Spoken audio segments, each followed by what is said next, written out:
This is Walt Disney World Today. Give us 5 minutes and we'll give you the world.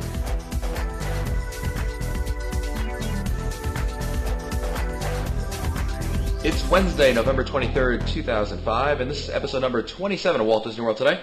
I'm your host, Matt Hochberg, from mgmstudios.org, just so that you can type that in really quickly.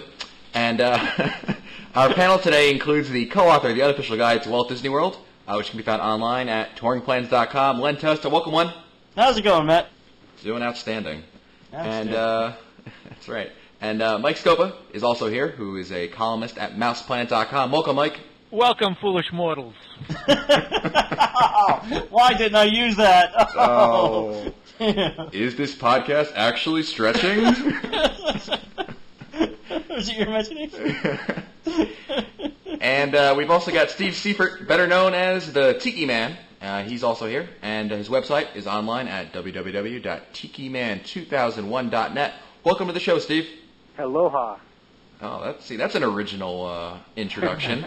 Makes sense, you know. I gotta start bringing my game up. Yep. Go ahead. But Len, you got a little offer for our listeners, is that right? That's right. It's for our for the 100th question that we answer from our readers. I have an official Epcot Flower and Garden Festival CD that comes directly from Walt Disney World. It contains about 50 or 60 full-color photos of the event, along with photos of Epcot and different resorts. So it's something you can't get in Walt Disney World. It's only sent out to people who write guidebooks and to the news media. I'll be happy to send it to one of our listeners, whoever gets the 100th question in on our show. Great. And, of course, to send in your questions, you'll have to email us at questions@wdwtoday.com, and that's all we do on our Wednesday show. We've also got a form on our website, wdwtoday.com, in case you don't have access to email necessarily. So send them in, and our lucky 100th emailer will receive the CD. So let's get into it. And our first question comes from Josh of beautiful Woodbury, Connecticut. And he writes, first I'd like to recommend Small World Travel from personal experience. And Mary, your site is the best. I assume he's talking about mousesavers.com, of course. And his question is, I'm thinking of going to Disney in mid-May for a week. I've stayed at Beach Club, Animal Kingdom, and Yacht Club Concierge in the past. I already know I want to stay at the Yacht Club again for the first part of the trip, but for the second half, I'm looking for suggestions. I've heard some good things about Wilderness Lodge, just as great theme and value. I've also heard that the room renovations at the Polynesian are really nice, and the monorail service is always an added plus. Any suggestions to what deluxe hotel to stay at? Steve, I think you might have a suggestion. Yeah, the Polynesian. I'm shocked. I'm surprised. Why would you say that? No, it's funny. The Polynesian isn't the answer for everything, even though I'm sure you'd think that's what I would say. But it is great to do a mix like that. I mean, one of my favorite mixes was Yacht Club and the Polynesian splitting the stay. And it gives you a feel for, obviously, the Epcot area, and then gives you a great feel for the Magic Kingdom area. And if the Polynesian is not really somebody's taste or feel, then the Grand Floridian and the Contemporary are also great choices with just as good transportation options, or almost as good. And Josh also wants to know what our favorite resort-based food offerings, based on the concierge level. I think that was English. Sounded close anyway, even if it didn't make sense. Go ahead.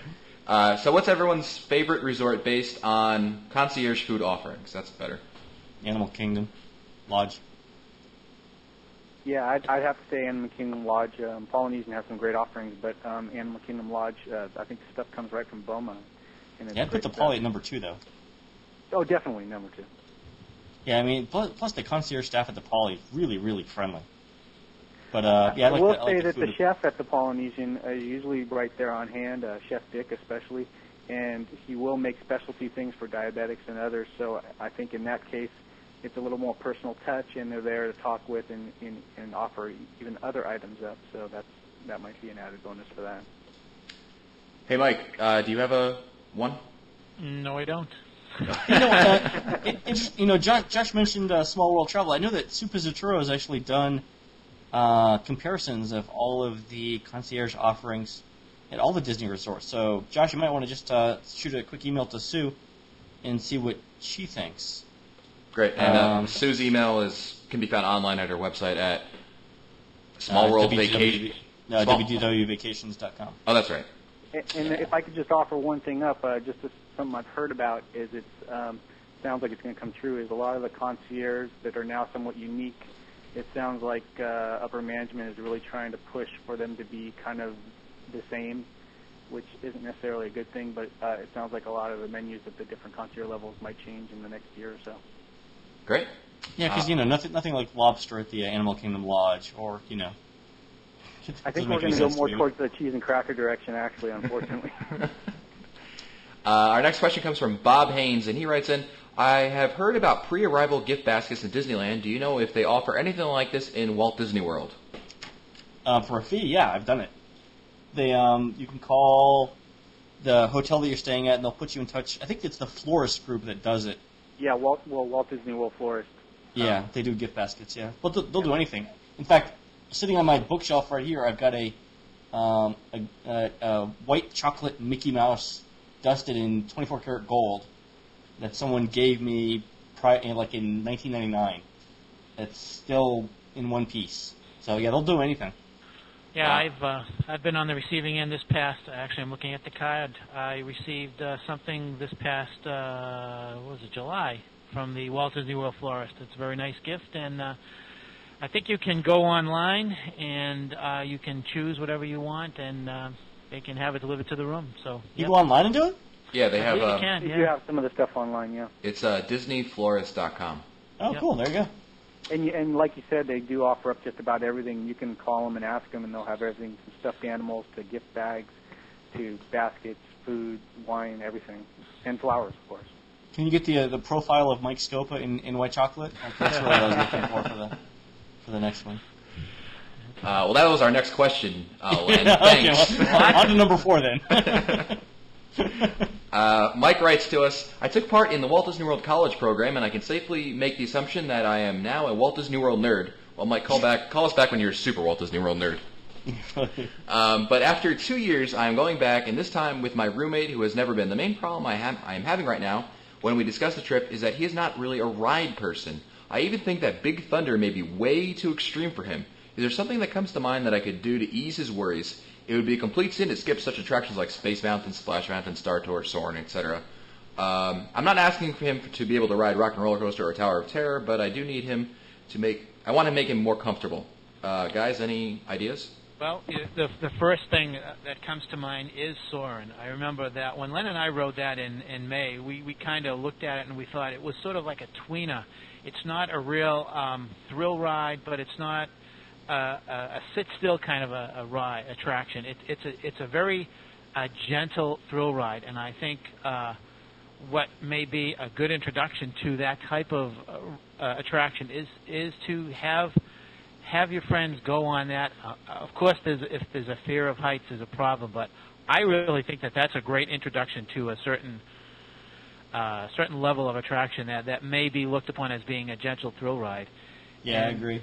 From there, I think something they could do, you could really start in an extreme and start at, like, say, Pirates of the Caribbean, which has, that one big drop. It's not even a big drop, it's just a drop. Well, Splash Mountain, too. Yeah, and then I was going to say, Steve, to move on to Splash Mountain. Sure. And then, try working them, going progressively up. And you can also get, online, there's on a couple different websites, you can get ride videos. And although it kind of will wreck the surprise of some of the rides, at least you'll get an idea of what to expect. And for some people who are afraid of rides, that might be the biggest thing, that fear of the unknown. Yeah. So you could do that. Yeah, www.magic.com has a really good Big Thunder video if you're actually thinking about Big Thunder. And it's got right. I think to join is like $5 or something. It's relatively inexpensive, but the video is just fantastic. The quality's great. Another attraction is the Maelstrom. Maybe that has a little bit of a drop. That could be a nice introductory in kind Epcot, of attraction. you want to stay away from Test Track and Mission Space, but other than that, I can't think of anything in Epcot that's terrible. Yeah. Our next question comes from Rich from Pottstown, PA, and he wants to know, my family and I are taking a Disney Western Caribbean cruise on December 17th. Cozumel is one of the stops. If Cozumel is not available, where would the ship dock instead? Any cruise experts? I have that no Wills idea. would be good. We may need to forward that question on to Deb Wills. Yeah. Deb's the expert. My inclination is that I would think if they can't make a stop at Cozumel, I would assume they would just have a stop somewhere else. I know during the hurricane season they had mentioned that if they could not stop at it was in the Eastern Caribbean, however, but they did say that they couldn't stop in whatever location it was, that they would continue on to a different location. Where did the Love Boat stop? Was it Puerto Vallarta? Maybe we'll go there. I don't know. We'll have to ask dating Dan yourself, to on that one. You're Love dating Boat. And I got another hard one for us. No cruise, though. Mark Sonnenberg wants to know, I heard somewhere that there are park pins that contain pieces of some of the ride vehicles or something like that. How do I find these or other park artifacts? Oh, let's see. Disney has an official pin website. I think it's officialdisneypins.com. Let me look it up. But they have they'll actually have like pieces of Mr. Toad's or other rides. Hold on. Just as long as they didn't take the pieces off while they were still running it. Yeah, it's probably a good idea. Yeah, run like that. Well, Len will give me the link, and I'll put it in the show notes. And our next question comes from Randy, and he says, how can I tell if it's worth buying an annual pass versus a package if I can't view the rates online without having an annual pass? Very simple. That's where a travel agent's going to help. Yeah, exactly. Definitely. All right, and of course we mentioned. It sounds like Sue's actually on the show with all these plugs for her thing. Really? But that would be. We're getting nothing off that. well, wait a minute, Steve. Wait, we are getting something? I'm not getting anything. Well, wait a minute. I want to renegotiate. Another plug, but I would go to Mouse Savers because Mary usually will have those. Yeah, Mary will tell you too. It really though depends. I can tell you for the race coming up, the half marathon. I think the beach club is like $220 a night, which is pretty good. Yeah, that's good. Well, a lot of these rates and stuff change so often too. It is sometimes nice to have a travel agent or somebody kind of keeping an eye on them. It happened for us. We used the AAA, and then we found out that the annual pass was the better deal. And if before Sue emails us and yells at us for not plugging her site for the 8th time in this show, it's wdwvacations.com. There'll be a link in the show notes. Our next question is from Steve McIntyre, and he says, I'm curious about the old 20,000 Leagues Under the Sea ride in the Magic Kingdom. I heard that this ride was closed because it was too expensive to maintain and operate. I assume the same holds for the submarine ride at Disneyland. I guess this makes sense to me. My question is not about the ride closing, but why the space sat unused for so long. Well, there were rumors about as to what was going to happen with that situation, that area. I remember talking with a cast member, about 8 years ago, and he was under the impression that there was going to be some kind of a villain area down there. There would be some type of a villain attraction that would empty out into a small mini villain theme park, and that was on the drawing boards. They weren't sure as to what they were going to do with the ground. They thought that there was a possibility of maybe even putting a building there that would house a show, sort of like a black box kind of a situation where you would have rotating shows. I think that there was a lot of indecisiveness going on, and that's why it took so long. Yeah, I mean, plus too, there were rumors about an Atlantis ride down there too. Yeah, I think the movie tanked though. Yeah. Yeah. Yeah. Well, they are changing the one in Disneyland. Oh, really? Yeah, to Nemo. Yeah, that's a great idea. I think in Disney World though, it was a low capacity ride. It was probably, ungodly expensive to maintain because parts of it were underwater. And so for a while they just didn't have the funds, especially after September 11th, they didn't have the money to do anything. And look what they put in. I mean, they put in essentially a glorified walking area. Yeah. It's not much. It's there in a Pooh's thoughtful place. Yep. I mean, they cut their losses on the operating of the ride, and then they went as cheap as they could just to get something in there. Now it does improve it because there's a little bit of extra space in there, and it was typically congested around the area around Pooh, but still it's no great shakes. So. Well, our next question comes from Rob Smith of Columbus, Mississippi, and he writes, I'm an annual pass voucher holder that has a trip planned for mid-December of this year. I have another trip planned for next December before the 1-year annual pass expires. I wish to purchase the Disney dining experience, but have concerns about its 1-year timetable. Since I have read that you must order it 2 to 3 weeks in advance, when does the clock start on it? At first use, at the time that they send it out to you? I'd like to be able to purchase it once and have it good for both trips, but I don't know if that's possible. Mike, I think you might be the best person to talk about it. Well, originally when they were offering the Disney dining experience this year, there was such a rush on it that they had to issue letters for those people waiting for their cards. Now, I know that I received my letter and I used it for my April trip, and then when I returned, I received my card, and my card was good from the time I received it until whatever next year. So I actually had about 15 months use of mine.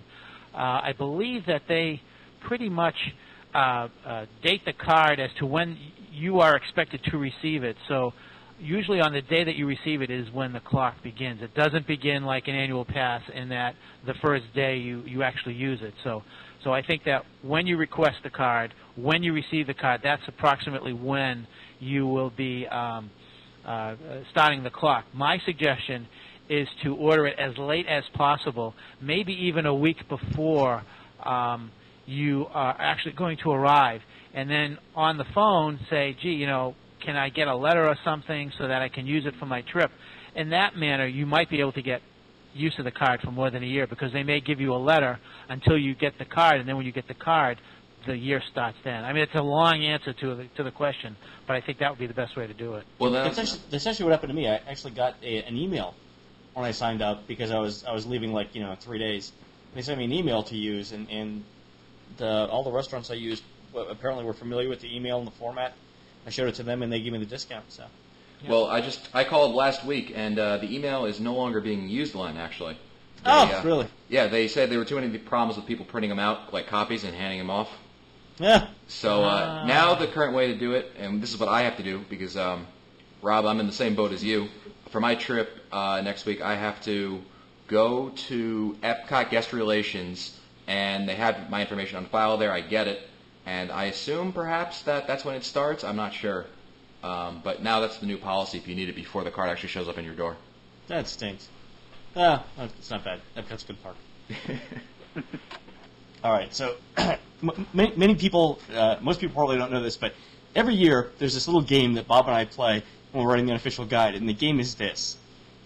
Every year I try and get in some reference to Van Halen in the unofficial guide, especially a reference to David Lee Roth Van Halen. So my question to Steve is, Steve, who's the best singer for Van Halen? Oh, you're killing me. Putting you on the spot, baby. I know the best guitarist. Yeah, and the best bass player, and the best drummer. I don't know. I'm going to have to say Sammy. I was just caught. Oh, you're killing me! Oh. All right, that's fine. That's fine. Well, we'll have a difference of opinion on that one. Did you see My Name is Earl last week? I did cry when Dave left, okay? Yeah, was it Dave? Well, Sammy got fired twice. What the hell? Yeah. All right, we'll agree to disagree on that one. Thanks. All right. At least I didn't say, what was the guy from Extreme? Gary Sharon. Yeah, I didn't say that, so, And your favorite blonde is the bald guy. I mean, it's just.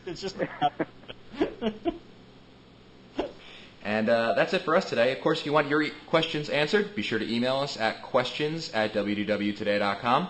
And remember that our 100th emailer will receive a free CD of pictures that Len talked about earlier from the Food and Wine Festival. And this has been episode number 27 of Walt Disney World Today. Be sure to visit the Walt Disney World Today website at www.wdwtoday.com for the show notes, as well as the ability to send us all of your comments about this podcast. We've also had Steve Seaport on the show. Steve, thanks for being on the show. Yeah, thank you. And, of course, Steve's website can be found online at www.tikiman2001.net. There's a link in the show notes. And we've got new shows on Mondays and Wednesdays and Fridays of every week, as you know. For Len Testa, Mike Scopa, and Mike Newell, I'm Matt Hochberg. We'll see you on the next show.